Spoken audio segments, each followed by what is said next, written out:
Ay nako po, ito ang mas matindi. Mga kaibigan, itong si dating Presidente Digong ay biglang inamin na gusto niyang paslangin ang 15 senador na hindi niya kakampi.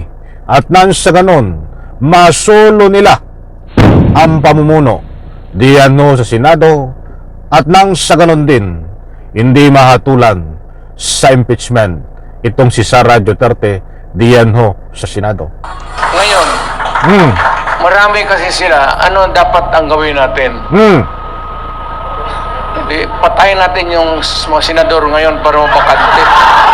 Ayan, maliwanag po. Kapatayin.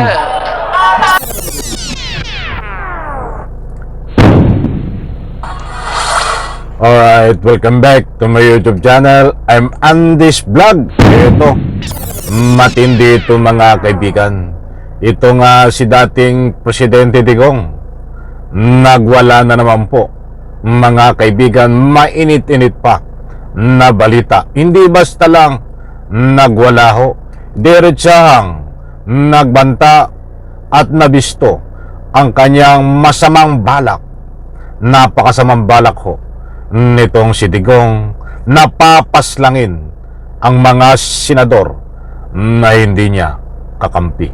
Hindi lang ho isang senador, napakaraming senador ho ang pinagbantaan, tinangka na kanyang papaslangin. Mga kaibigan, hindi ho ito fake news. Mga mahal kong taga-subaybay, ibabahagi ko po sa inyo buhat mismo galing sa bibig nitong si dating Presidente Digong sa kanyang pagwawala kagabi. Ay sinabi niya, isiniwalat niya ang kanyang lihim na gagawin na pagpaslang sa napakaraming senador. Alam niyo ho, ang matitira lang ay ang kanyang mga kakamping senador. Nako, ay matindi ho ito mga kaibigan. Reaksyon bago ko po ibahagi sa inyo itong video na ito na napakainit, ay gusto ko munang hingin ng inyong panig. Ano po ang masasabi nyo dito sa natuklasan na lihim na tangkang pagpaslang sa mga senador na napakarami? Hindi lang isang senador, marami ho. Sasabihin ko mamaya sa inyo ang eksaktong bilang kung ilan ang tangkang papaslangin nitong si Digong. Diyan sa comment section, inaanyayahan ko po kayo. Ano po ang masasabi nyo dito? Ito ba ay tama na galawan nitong si Digong? Huwag po kayong matakot magbigay ng anumang public opinion diyan sa comment section. Ito nako, ay wag na nating patagalin. Mga mahal kong taga-subaybay, inaanyayahan ko po kayo na patapusin hanggang dulo ang vlog na ito para lubos nyo pong maunawan. Ito.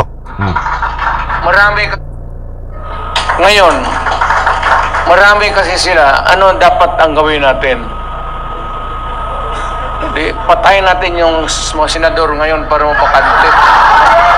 Ayun mga kaibigan, maliwanag ho. Marami daw yung mga senador na hindi niya kakampi.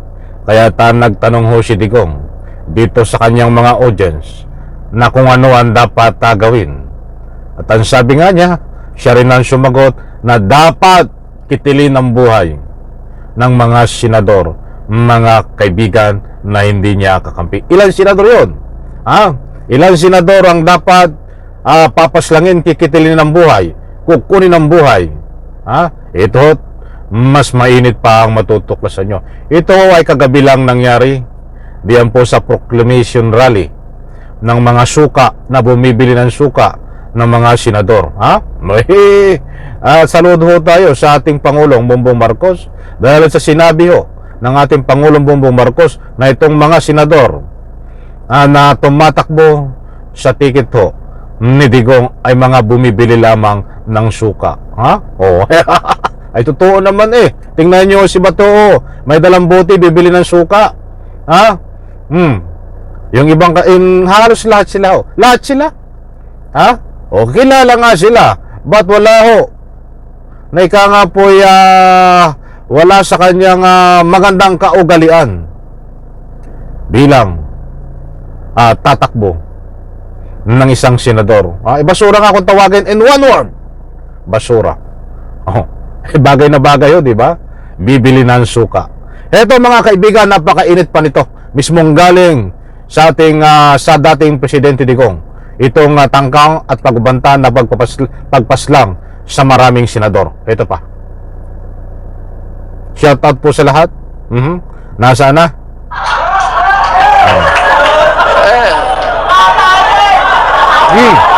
Palakpak. Kung makapatay tayo ng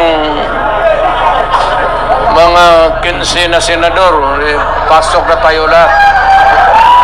Ayun mga kaibigan, maliwanag ko, ilang senador ang lihim, tangka na papaslangin, kikitilin ang buhay ni Digong ay 15 ho. Abay, sino-sino ito? 15 senador na nasa listahan ni Digong na papaslangin. Ha? Sige nga, tulungan niyo po ako.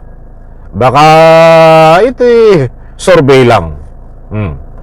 Pakitulungan ako. I-comment nyo po diyan sa comment section kung sino itong binabanggit ni Digong na 15 na senador na tangka nilang paslangin para sila maghari-harian. I-comment nyo lang po ang mga pangalan diyan. 15 daw ho mga kaibigan.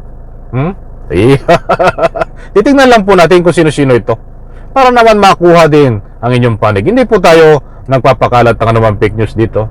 Mayroon po tayong batayan at mismo galing sa bibig nitong si Digong na 15 senador ho, 15 tao na senador ang tangka nila at pinagbabantaan na papaslangin at nasa ganun masulo nila itong pamuno sa Senado. Wala na, mga buwang na ang nasa Senado kapag ganyan ho, mga kaibigan. Mga nabili lang ng suka itong mga to ito pa.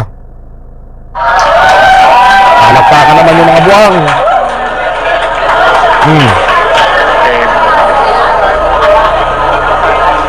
Go. Pero kawawa naman. Pero nakakainis kasi yung hindi naman lahat. Pero sabi nga, talking of opportunities, the only way to do it is to pasabugin na lang natin yung mayroon pang kasamang pasasabugin. Marami ang kalukuhang ginagawa nito ni Digong. Papaslangin ng 15 senador pinagbabantaan. At siyempre may kasama pang pasasabugin. Ulitin ko po ng diretso. Hindi ko po putol-putulin. Ito ang kabuang sinabi ni Digong na may nitinit pa. Kagabi lang mo ito. Kanyang sinabi dyan sa proclamation rally ng mga nabili ng suka ng mga nakandidatong senador. Ito po.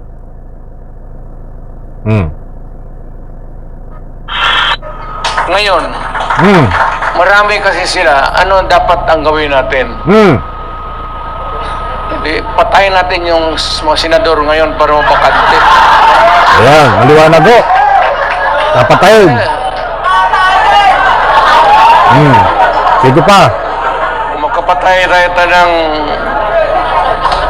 mga 15 na senador, pasok na tayo lahat. Ayan, 15 senador ang papatayin ni Digong. Maliwanag po.